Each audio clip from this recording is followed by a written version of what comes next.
this may be my new favorite mug. Alright, so today it is day 3 of 15 days of foundation. This is where I'm testing out a new foundation every single day for 15 days. Days 1 and 2 are linked down below in a playlist. If you've missed that, you can go watch it. I'm pre-recording these first 2 videos to give myself a little bit of jump start time, so there has been a few days between day 2 and now. I'm feeling a lot better with the whole situation. Thank you guys so much for all of your support on everywhere. Feeling good. Hopefully won't have a migraine today. Positive vibes and videos from here on out. I'm excited. So today I'm trying out the Etude House Big Cover Concealer BB Foundation. So this is a Korean brand. You can get this off of Yes Style. That's usually where I get Etude House, or you can get it on Amazon sometimes. I'm gonna link it down below where you can find it like always, but this retails for around $15 to $18 depending on where you get it, and you get 1.05 fluid ounces of product. Since this is a Korean brand, unfortunately this only comes in 3 shades. This is actually catered more towards pale skin, which is awesome if you have pale skin, but if you don't, unfortunately this one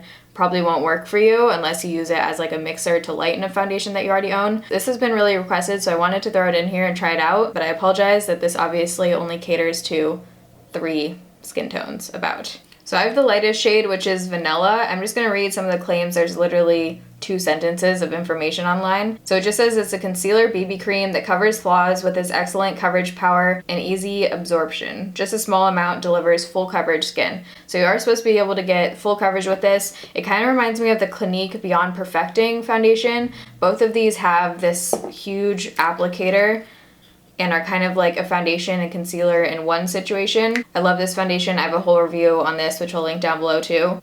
That is literally all it says online about this product. I'm gonna insert some swatches right now so you can see how this shade compares to some of the other foundations I own.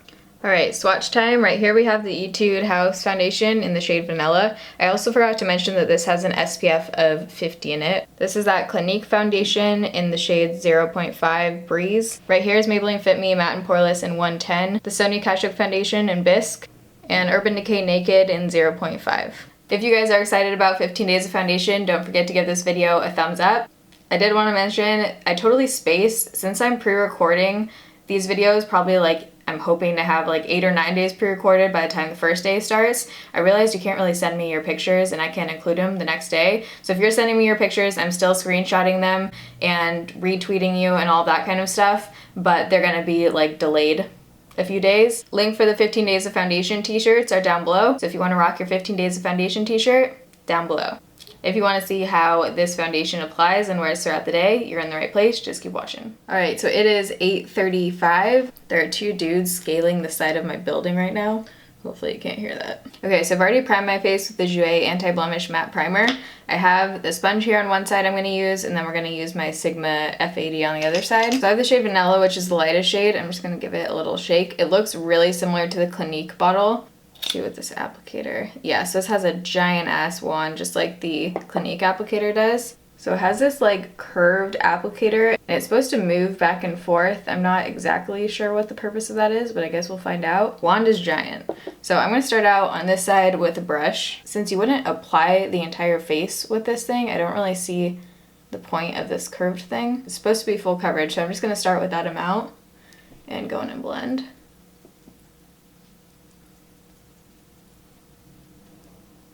It feels a lot thicker than the Clinique foundation. The Clinique one kind of like just blends really easily. This one feels like a thicker product. Shade looks really good. Looks light enough and it's actually matching my neck like perfectly. Covering well, I would say I just got about medium coverage. High medium maybe. Whoa, that was too much. I'm gonna dab some of that over here because that was way too much. It's weird, it feels thick, but once you actually blend it into your skin, it doesn't have like a super heavy look to it. So let's go in with a sponge on this side. So I have dampened my sponge. Someone commented that I was using a dry sponge. No, I dampen my sponge every time before I use it. I think I like this angled side a little bit better than the flat side to blend. Looks and feels a lot less heavy with the sponge side for sure. I think I got about the same amount of coverage with the sponge and it just feels a lot nicer. It feels a little bit lighter. So I feel like I used a pretty decent sized amount and I didn't get totally full coverage. I'm gonna show you up close. It doesn't look totally full coverage to me, but it has good coverage, but I still feel like you can see my skin underneath, if that makes sense. Like it's covering everything I want covered, but it still looks like skin with this amount of coverage. Since this is supposed to be like a concealer too, I'm gonna add a tiny bit just on a few areas that I feel like I need a little bit more coverage. I'm not gonna do full 2 layers. Totally got that in my hair. Okay, there we go. So that is totally covering up everything else I wanted covered. I like that you can use this as a concealer too. I didn't have to do a full 2 layers to get the kind of coverage I like. It looks like a satin matte finish, but definitely more on the matte side. It feels like it's totally setting. I don't think I'm going to set this one with a powder because it looks and feels pretty mattifying. I think if I put a powder on, it might look a little bit heavy. So I'm going to apply the rest of my makeup and I will be right back. So I forgot to look at the time right when I left you guys, but I just did this super fast. So it's 9:08 right now. Let's call the check-in time 9 o'clock. For not setting this with the powder, everything blended out beautifully on top. It feels like you have a powder on top. It completely sets. I feel like it's warmed up to my face a little bit. On my forehead, it looks less matte. It does look a little bit heavy around my nose. I'm hoping that doesn't cake up throughout the day. But right now, I'm really liking it. I think this shade is like one of the closer exact shade matches I've ever found. Looks pretty much identical to my neck, which rocks. So right now, around my nose is the only thing that doesn't look like perfect. Everything else looks really nice. So what I put on the rest of my face, on my eyes for the first time, I tried out the Anastasia Beverly Hills Modern Renaissance palette. I finally caved and got this because people have been raving about this thing. You guys, I'm starting to understand the hype. Contour, I use the Catrice Prime and Fine in Ashy Radiance, and it's like $5 from Ulta or less than that. What I use for blush? Oh, blush I use the same thing. I've been kind of reaching for this every day. I use the shade Concept from this palette, this Tarte palette. And then highlight, I used Hourglass Diffused Light Ambient thing. Lips are Kylie Cosmetics Dolce K. So I'm gonna get some work done. I'm actually picking up Kendall today, Kendall Ray from the airport. Super excited. She's gonna be staying with me for a few days, so this is why I'm pre-filming. There's gonna be like 4 days where I can't film. By the time this video goes up, this will have all already happened. 9 o'clock. Let's see how this thing holds. Okay, so it's now 2:50, so the foundation's been on for almost 6 hours. Kendall's flight got delayed a little bit, so I'm just getting some more work done here, and then I'll probably do a check-in later in the night. So this is the only decent lighting spot. Can't get all in one frame with this lens, but here is what it looks like in natural lighting, so you have an idea. So I think it's wearing really nicely. My forehead looks great. It's not oily, it just looks like skin. The only area that's a little funky, I'm gonna get really up close. There we go. Can you guys see that?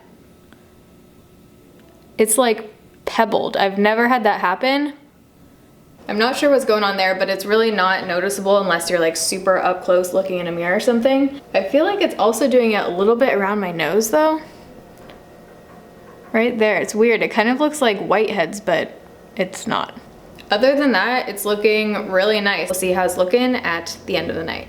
All right, so it is 11:15 on the next day, actually. Kendall came last night. I got super excited, totally took off half of my face of makeup. So today I did the exact same thing with my makeup that I did yesterday as far as like my face products so that I could redo this and film this final check-in for you guys. And I'm actually glad I did it because I noticed some weird things with the foundation yesterday and I was able to wear it again today and confirm that it happened again. So I'm gonna get up close in a second and show you, but the foundation's been on for a long ass time today. I put it on at 9 a.m. It's now 11:15, so it's been on for 14 hours, which is a super long check-in. Most of my check-ins are around 9 or 10. So keep in mind that this has been on longer than usual, so if I look extra oily, that's why. But the things I'm going to show you definitely happened at about the 7 or 8 hour point. What you guys saw in the last check-in where it gets this weird like pile, is that the word? Where it's like tiny little dots, like little piley, weird looking dots on certain parts of my face that then continue to break down throughout the day.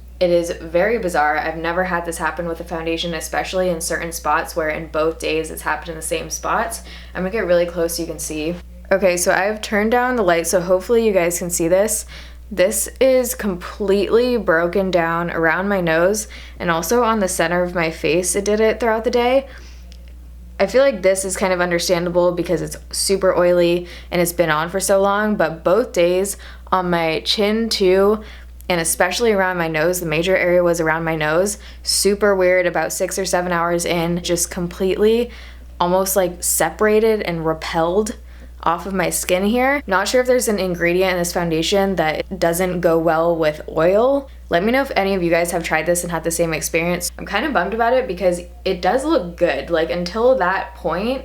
And even then, it's not super noticeable until you get really up close. Even coming into the apartment today, I was talking to Kendall about it, and she said it looked good from like far away still. Keep in mind, I have my ring light on, so it's like reflecting the oil even more. But throughout the day, we were walking around, we were walking a lot, I was sweating, and I do feel like it looked good throughout the day. It just has this weird thing around my nose. So I'm definitely gonna try it with different primers. It might be the primer I'm using underneath it, but I will try it with a different primer and update you in the wrap-up video for this series. But kind of concluding thoughts, I love the coverage of it. I love the shade. Doesn't blend out super easily, feels a little bit heavier. Don't like how it breaks down throughout the day. Don't think it's super long lasting, but considering the fact that I didn't put any powder on my face at all, I think if you only have to wear it for about 7 or 8 hours, you should be okay. I'm probably gonna keep wearing this and just try it with different primers and powders because I feel like the shade for me is spot on. I like the coverage. It's kind of just quick to apply since I get enough coverage off of that one layer and then just some spot concealing. If you have dry skin, I don't think this one will be for you. More mature skin, again, since it goes on a little bit heavier and has a thicker formula, I think this might settle in some lines. I would say if you have normal to combo skin, if you have oily skin, you might want to set it with a powder. I did not look this oily throughout the day. This has been on for 14 hours. So overall, I like it enough to continue to wear it for sure. If you like this video and you're excited about 15 Days Foundation, make sure you give this video a thumbs up. Love you guys. Thanks for watching. See you tomorrow.